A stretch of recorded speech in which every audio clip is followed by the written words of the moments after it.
The storm clouds gathered like an omen, swallowing the aircraft whole as thunder cracked through the cabin. The engines screamed their protest, metal groaning against nature's fury, while passengers gripped their armrests with white knuckles. Among them, a woman in designer clothes fought to maintain composure, her perfectly manicured nails digging into leather as fear etched itself across her face. Nearby, a man with weathered hands and military bearing shielded the elderly passenger beside him, his eyes cold and calculating even as chaos erupted. The plane plummeted toward the dark waters below, and then nothing but blackness and the roar of the ocean claiming its prize. She woke to sand in her mouth and waves lapping at her feet. The CEO's designer suit was torn, her blonde hair matted with salt and seaweed. Beside her, the man stirred, coughing up seawater as consciousness returned. They were alone on an endless stretch of beach, wreckage scattered like broken promises along the shore. She trembled, voice barely a whisper against the vast emptiness. "If we can't go back, must I marry you?" The question hung between them, absurd yet somehow prophetic, as if fate itself had already written their story in the sand. Marcus Hayes had spent 35 years learning how to survive. His body bore the map of that education's scars from Afghanistan, calloused hands from construction work, shoulders broad enough to carry the weight of single fatherhood. The sun had baked his skin to bronze during countless hours on job sites, trying to make ends meet for his 7-year-old daughter Emma. She was everything now, had been since cancer took Sarah 3 years ago. The grief had aged him, carved lines around eyes that had seen too much death, but it had also sharpened his purpose. Every sunrise was for Emma.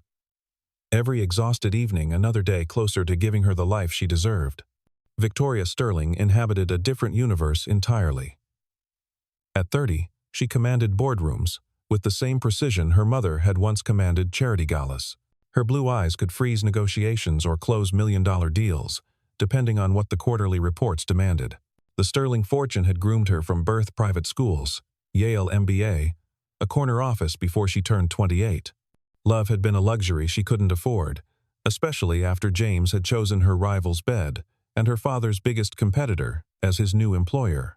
Trust became a liability, vulnerability, a weakness she'd surgically removed from her emotional portfolio. They were oil and water, war and commerce, calluses and manicures. He knew how to read wind patterns and track animals. She could read market trends and track insider trading. His hands had held dying soldiers. Hers had held nothing heavier than platinum credit cards. Yet here they stood on this nameless shore, stripped of everything that had defined them, equal in their mortality. The island didn't care about her net worth or his purple heart.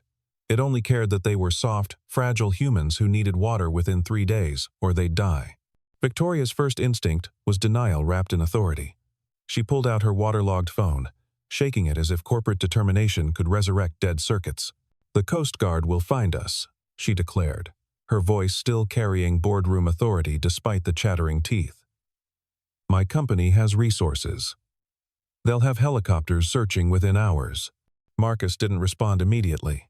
Instead, he walked the beach's edge, reading signs she couldn't see: the height of the tide line, the direction of debris scatter, the complete absence of human footprints beyond their own. His trained eyes cataloged resources: bamboo clusters, coconut palms, a freshwater stream trickling from the jungle's edge.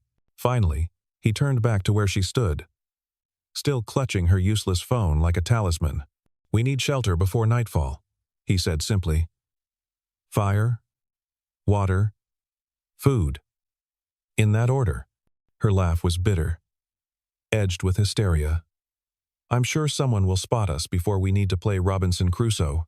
"Maybe," he conceded, already gathering driftwood.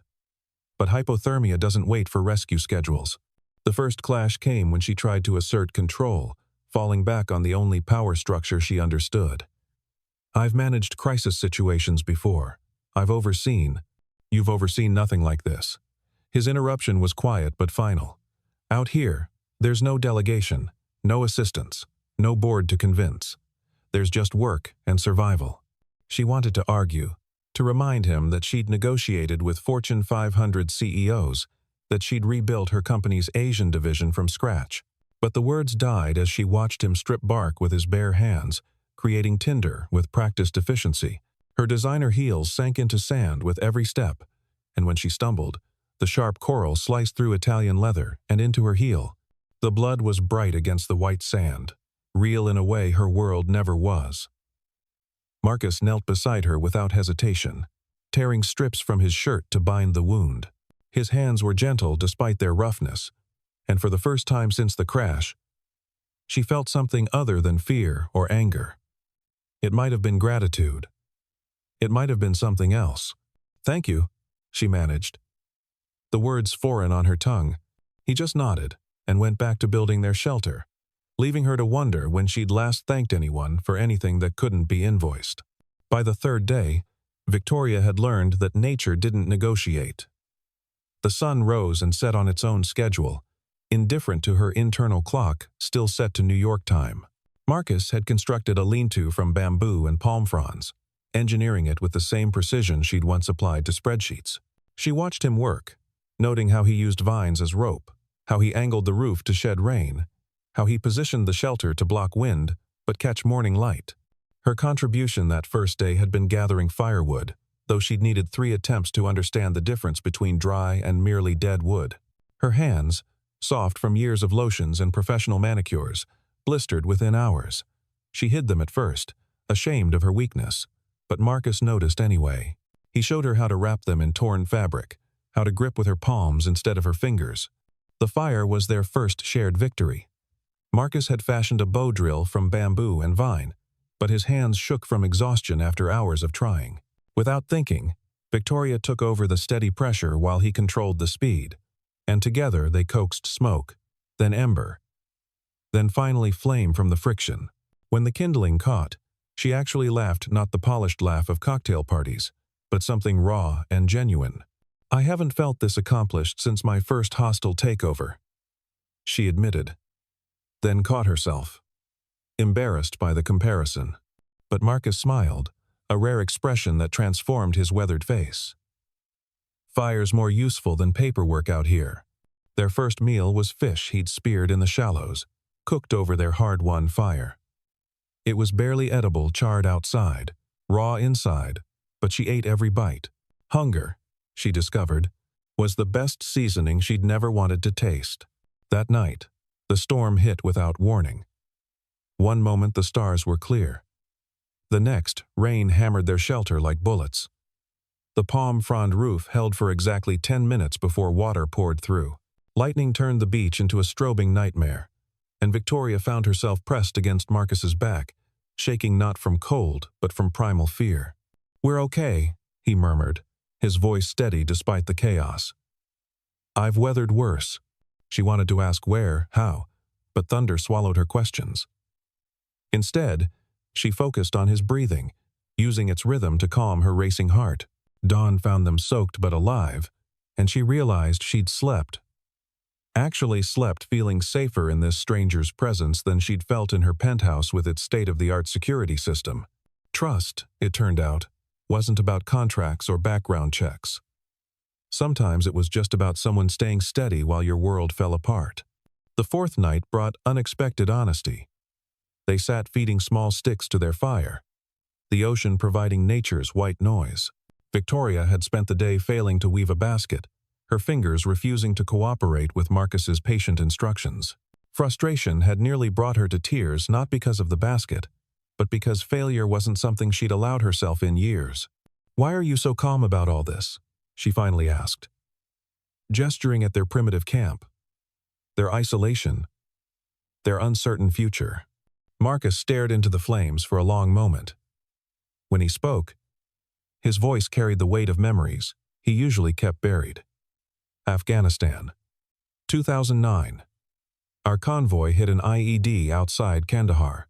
3 days in hostile territory with 2 wounded, waiting for extraction that almost didn't come. He paused, adding another stick to the fire. After that, everything else is just an inconvenience. She absorbed this, trying to reconcile the quiet man beside her with that level of violence and survival. "How do you not let it break you?" "It did break me. The admission was quiet but unflinching. Coming home to Emma, my daughter. That's what put me back together. Different shape, maybe, but functional. The mention of his daughter shifted something in his expression, softening the harsh lines. Victoria recognized the look. She'd seen it in mirrors when she thought about the life she'd never have time for. "Tell me about her," she said, surprising herself with genuine curiosity. His smile was immediate and transformative. 7 years old, going on 40. Reads everything she can get her hands on. Wants to be a marine biologist, or a princess, or both depending on the day. His voice caught slightly. Her mom died 3 years ago. Breast cancer.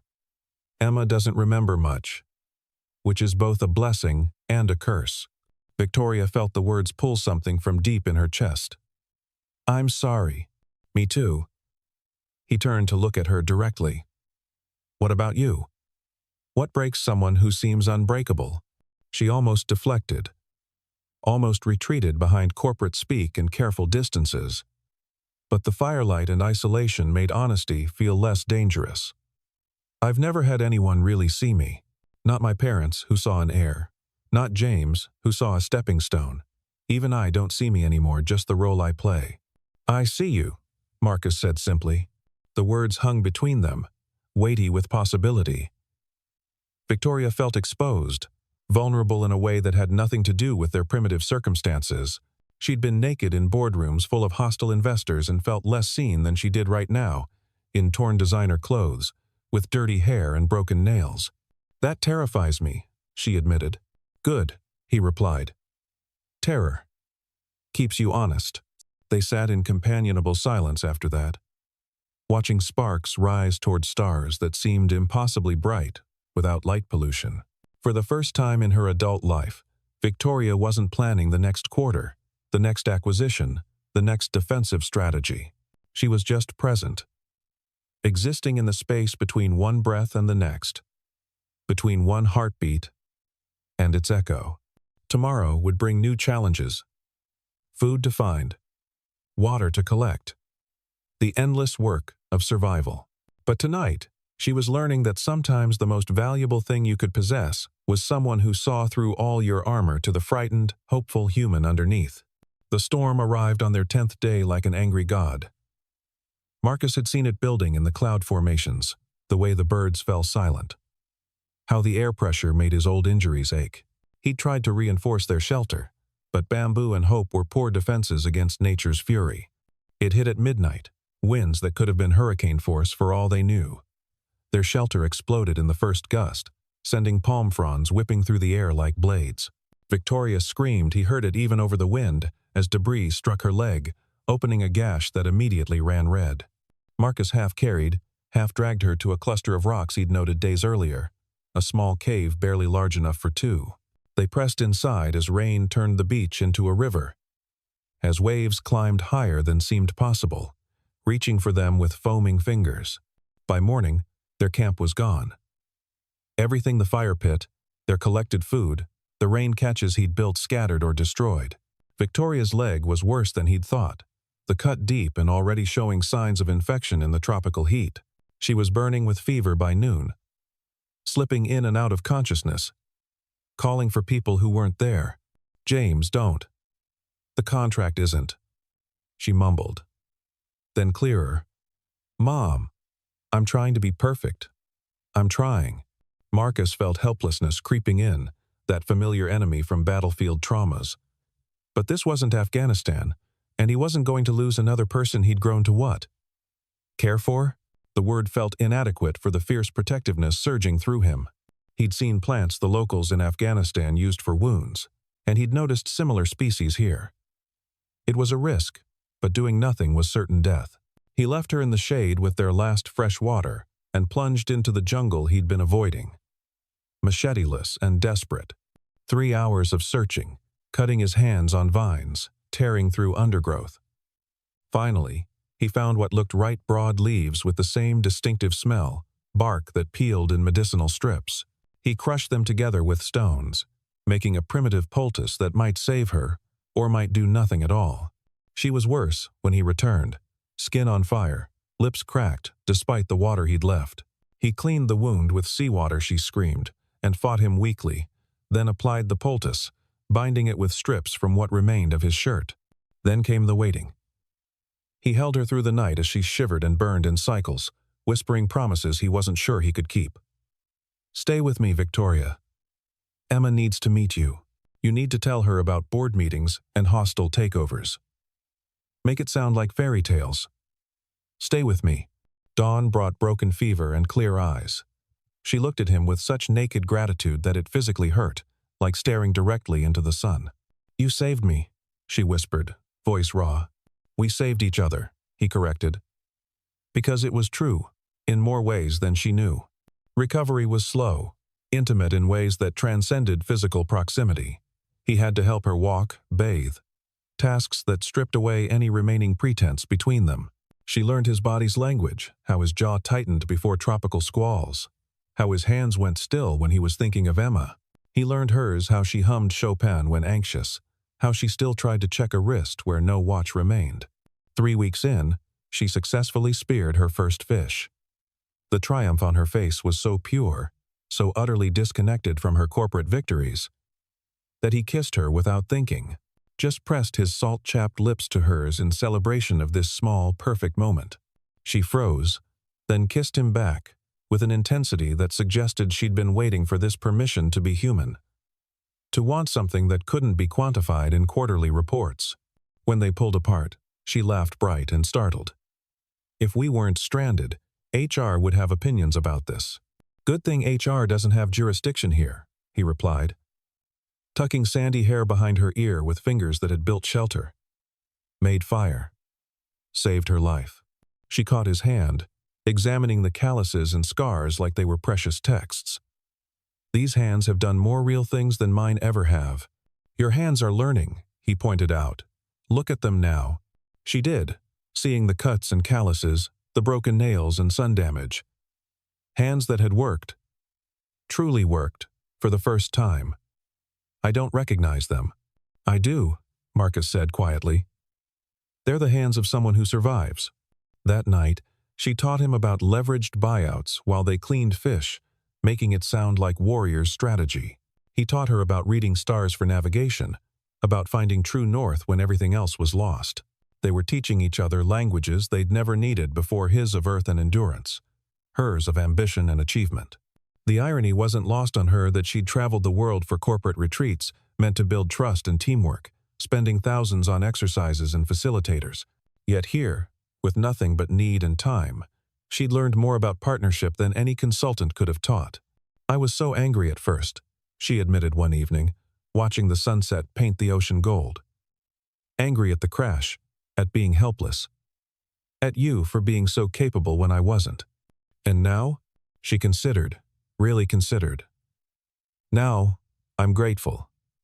Not for the crash, but for what it's shown me. I was successful, but not alive. Profitable, but not present." Marcus understood.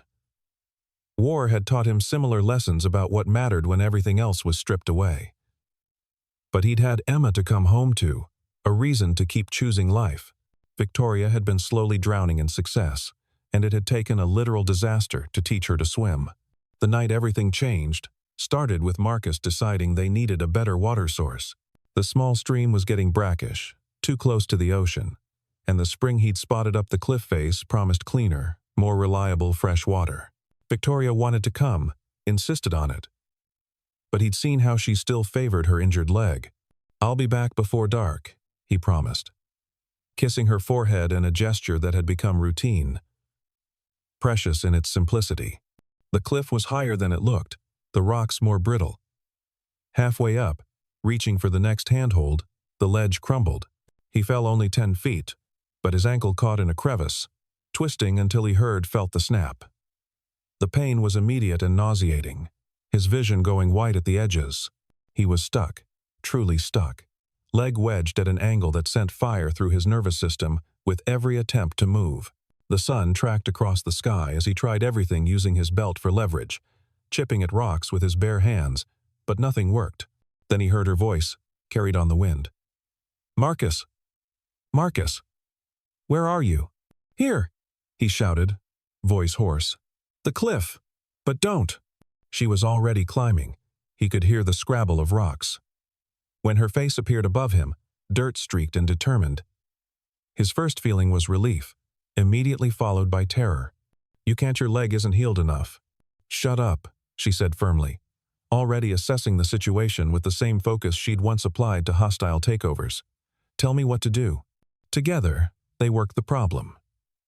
She found a strong branch for leverage, used the vines he'd taught her to braid for rope. When she had to put her full weight against his trapped leg to free it, the pain nearly made him black out.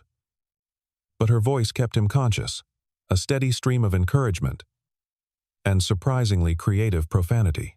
When he was finally free, she half carried him down, both of them slipping and sliding, leaving skin on rocks.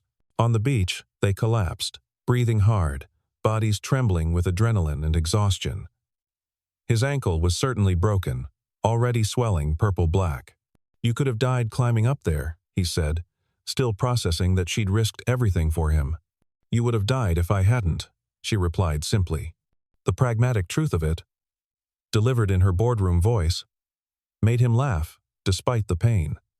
Then she was kissing him, fierce and desperate, tasting of fear and relief, and something deeper than gratitude.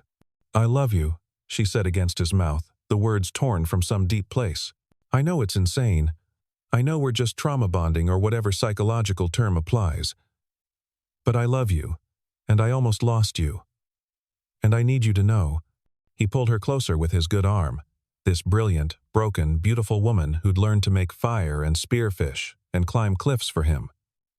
I love you too, have since you tried to use your phone as a hammer that third day. She laughed, cried into his shoulder, and they stayed there as the sun set, two damaged people who'd found wholeness in the last place anyone would think to look for it. If we die here, she said eventually, at least we lived first. We're not dying here, he promised, though his ankle throbbed a counterargument. Emma needs to meet the woman who's going to teach her about hostile takeovers. And I need to meet the girl who's going to teach me about sea creatures, Victoria added, the future suddenly seeming possible again, even probable, even necessary. They built the signal fire at dawn, using every piece of dry wood they'd collected, adding green palm fronds for smoke. Victoria had become expert at maintaining flames, coaxing them higher while Marcus, immobilized by his broken ankle, directed the construction of a reflective backing from salvaged metal. The fishing vessel appeared on the horizon at noon, a dark speck that might have been anything. Victoria fed the fire frantically, adding more green fuel until the smoke column rose black and thick into the clear sky. She screamed herself hoarse, waved a makeshift flag of Marcus's torn shirt, ran back and forth on the beach like someone possessed. The boat changed course. Marcus watched her collapse in the sand, sobbing with relief, and thought he'd never seen anything more beautiful than her tears. They'd survived 43 days he'd kept count with notches on bamboo, and now the world was coming back to claim them. The fishermen were Colombian, working international waters, and spoke little English. But rescue needed no translation. They wrapped them in blankets that felt impossibly soft, gave them water that tasted wrong after weeks of filtered rainwater and coconut milk. The journey to civilization took 18 hours, during which Victoria didn't let go of Marcus's hand once, as if afraid he might disappear if she loosened her grip. The hospital in Panama City was a shock of white walls and machines, of forms to fill out and calls to make. Victoria's assistant cried on the phone, told her the whole company had been searching, that her memorial service was scheduled for next week. Marcus called his sister, who'd been raising Emma, and had to hang up when his daughter's voice asking Daddy made him sob too hard to speak. Then came the reckoning. Their rescue made international news, CEO, and single father survived 6 weeks on deserted island. Photographers waited outside the hospital, wanting pictures of the romance everyone insisted on seeing. But when the discharge papers came, when real life beckoned with its obligations and social strata, they stood in the hospital lobby like strangers again. I have a car coming, Victoria said, voice carefully neutral. Back to New York. Emma's in Boston, Marcus replied, equally careful. My sister's place. They were oil and water again. Different worlds, different lives. The island had been parentheses, a pause in their real stories. Wasn't it? This is insane, Victoria finally said, but she was smiling through tears. We have nothing in common, except almost dying. We have everything in common that matters, Marcus countered, reaching for her hand. She took it, held it, studied their interlaced fingers, his dark and scarred, hers pale and healing. Your daughter will hate me. I don't know anything about children. You'll learn. You learn to spearfish. Your world will bore me. My world will ground you. We'll fail. We might, he agreed. But we survived a plane crash and 6 weeks on an island. I like our odds. She kissed him then, in the middle of the hospital lobby, in front of the photographers and nurses and God, and everyone. It tasted like possibility. They went their separate ways that afternoon, but with plans to meet in 1 week.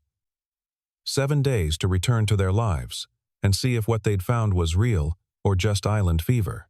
7 days to decide if love forged in extremity could survive normality.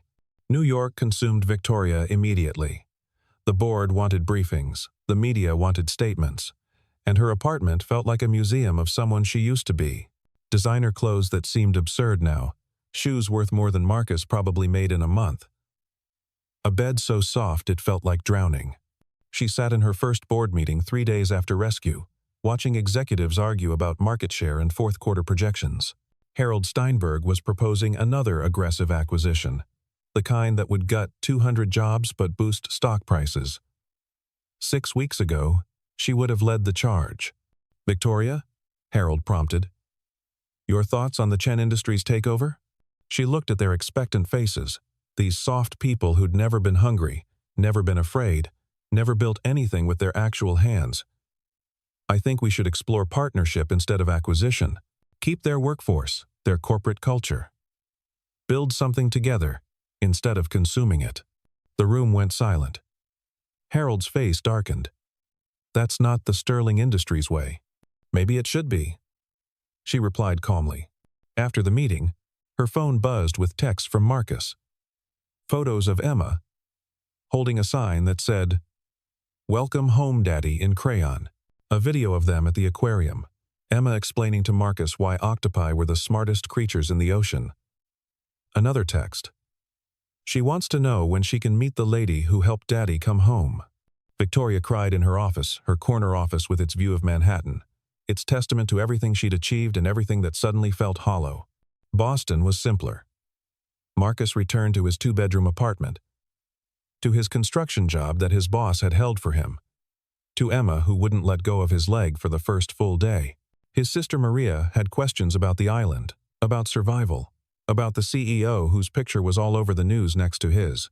She's not your type, Maria said carefully, watching him help Emma with homework.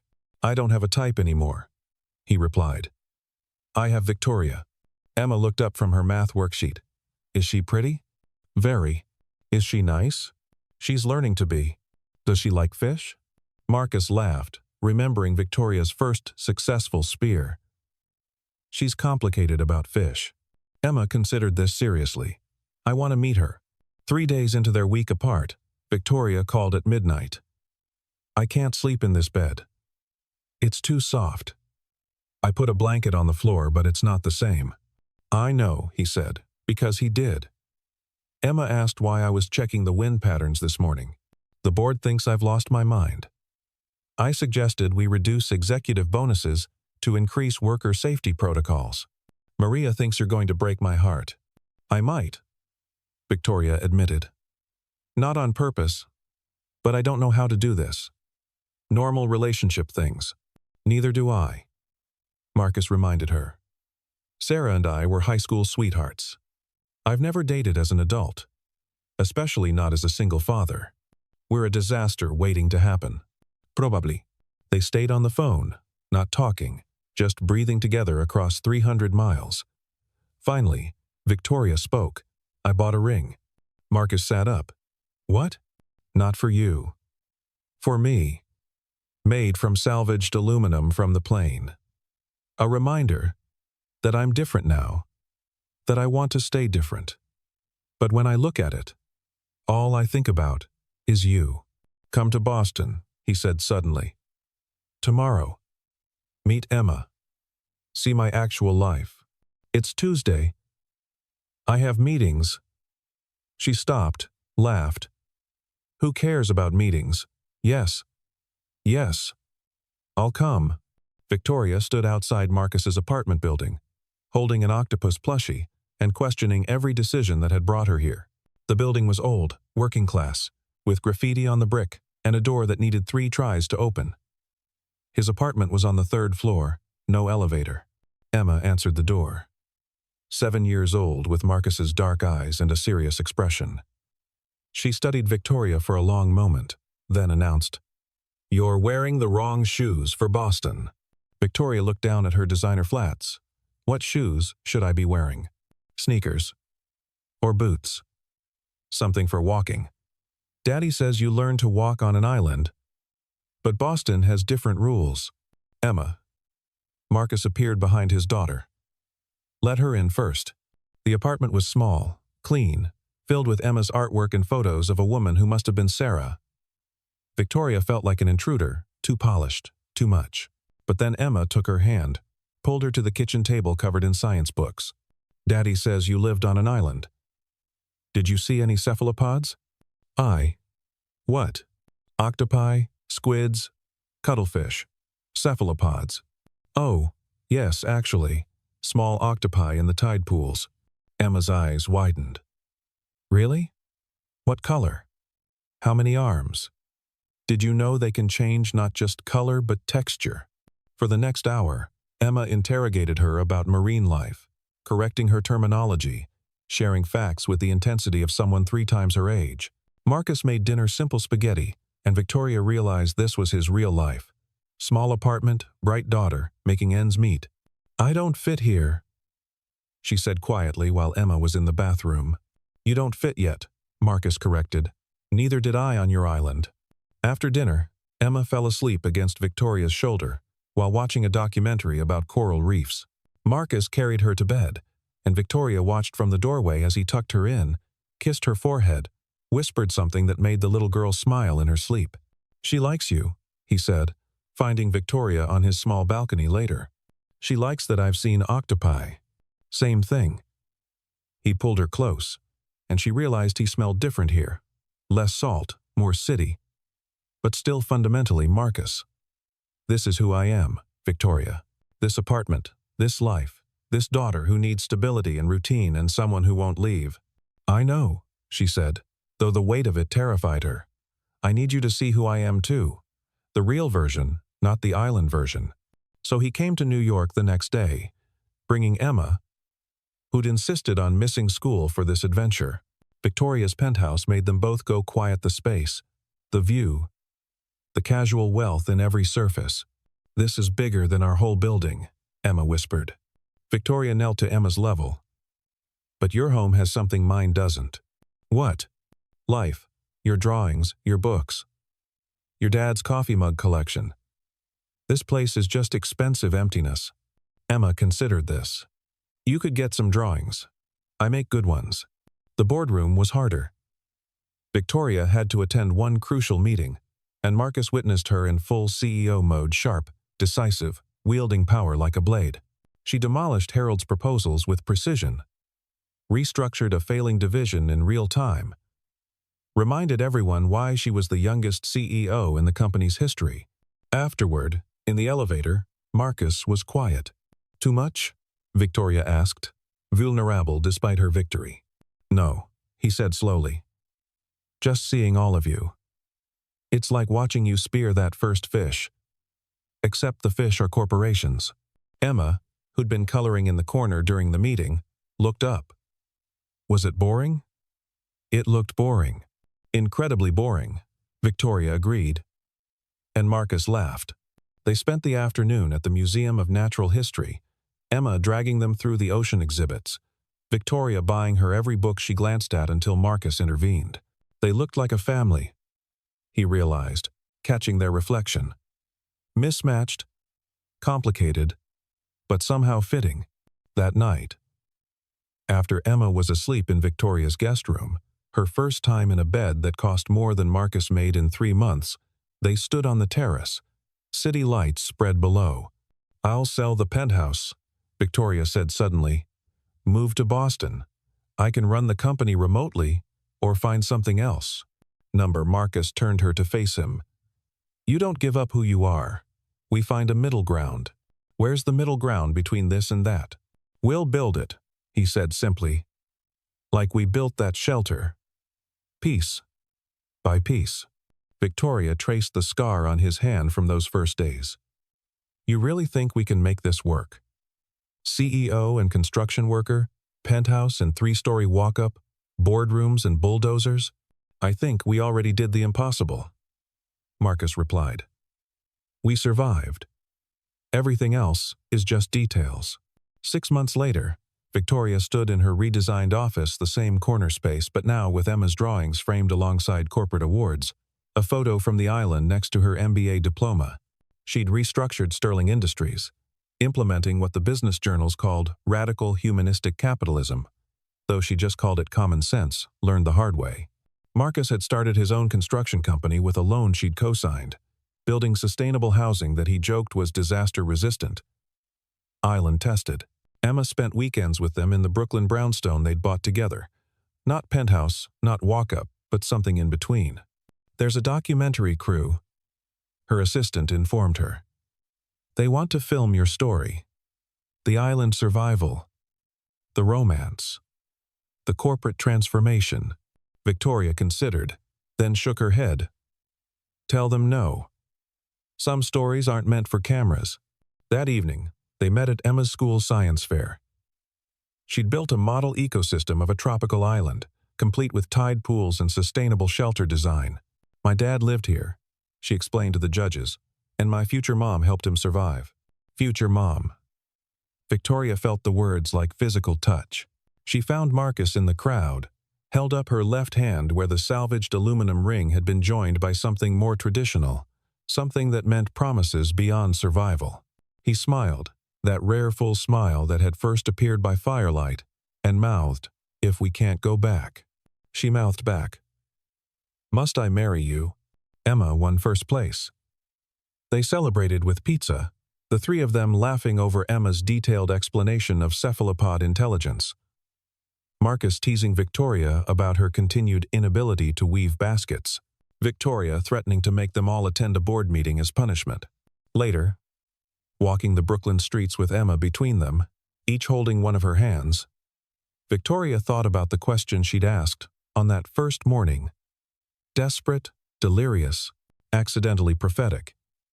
If we can't go back, must I marry you? The answer, it turned out, was both simpler and more complex than survival. The answer was choosing to build something new from the wreckage of what was. The answer was Emma's hand in hers. Marcus's smile in the streetlight. The promise of ordinary mornings and extraordinary love. They returned to the island 1 year later, the three of them. A chartered boat. Proper supplies. Emma bouncing with excitement to see where her father had lived. Where Victoria had changed. Where their family had truly begun. The shelter was gone, of course, reclaimed by wind and growth, but the fire pit remained. Stones they'd placed in a circle now worn smooth by weather. Emma ran the beach, collecting shells, pointing out tide pools, lecturing them about ecosystems with 7-year-old authority. This is where you ask the question, Marcus said, standing at the spot where they'd first woken. If we can't go back, Victoria began. Must I marry you? He finished. And the answer was yes, she said. Though it took us a while to figure that out. Marcus pulled out a small box, knelt in the sand where he'd once knelt to bandage her wounds.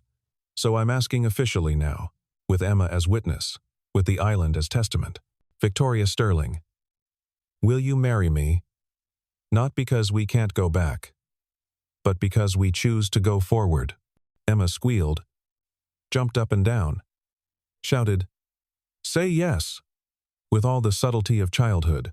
Victoria looked at this man who'd taught her to make fire, to spearfish, to trust another human with her very survival. She thought of their messy, complicated, beautiful life board meetings and construction sites, penthouse views and school science fairs, designer suits, and work boots. Yes, she said, laughing and crying simultaneously. Though I should warn you, I still can't weave baskets. And I still can't read spreadsheets, Marcus replied, sliding the ring onto her finger, not salvaged aluminum this time, but something that sparkled with promise. Emma performed the ceremony right there, using the power invested in her by the ocean and a script she'd apparently prepared. They exchanged vows that mentioned quarterly reports and tide patterns, hostile takeovers and hurricane shelters, promising to love each other in both boardrooms and on beaches. As the sun set, painting the sky in shades of hope, they sat by their old fire pit, Emma between them, and watched the stars emerge. The same stars that had witnessed their struggle, their survival, their surrender to something bigger than themselves. "Tell me the story again," Emma demanded, though she knew it by heart. About the plane and the island, and falling in love. So they told it together, interrupting each other, arguing about details, laughing at memories that had once been desperate. How a CEO learned to gut fish, how a construction worker learned to navigate corporate politics, how two people from different worlds discovered that love was its own form of survival. The boat would return for them tomorrow, would carry them back to their complicated, imperfect, wonderful life. But tonight, they were just a family on a beach, under stars that didn't care about net worth or social status, telling stories by firelight, holding hands across the space where worlds collided and love was born. "If we can't go back," Victoria thought, watching her daughter. She was her daughter now, in all ways that mattered draw patterns in the sand, while Marcus added driftwood to their commemorative fire. "We can only go forward, together, building something new from whatever wreckage we find. Creating shelter in the most unlikely places, discovering that sometimes the best adventures begin with a crash, and the most profound love stories start with a question, asked in delirium, that turns out to be the sanest thing ever said." The island held them one more night. This family forged in extremity, tempered by ordinary life, stronger for having been broken and rebuilt. Tomorrow would bring reality again, meetings and homework, deadlines and dance recitals, all the beautiful mundane chaos of a life actually lived. But tonight, they were timeless, eternal, complete. A CEO who'd learned to survive, a soldier who'd learned to trust, a child who'd gained a mother, and an island that had given them everything by taking everything away first. The fire crackled its ancient song, the waves whispered their eternal promise, and somewhere in the vast Pacific night, their story became legend, not because it was perfect, but because it was true. Love found in the last place anyone would look, built from nothing but need and trust, and the wild hope that some things, once survive together, create bonds that no amount of civilization can break. "If we can't go back, must I marry you?" "Yes, always, inevitably, impossibly, perfectly, yes."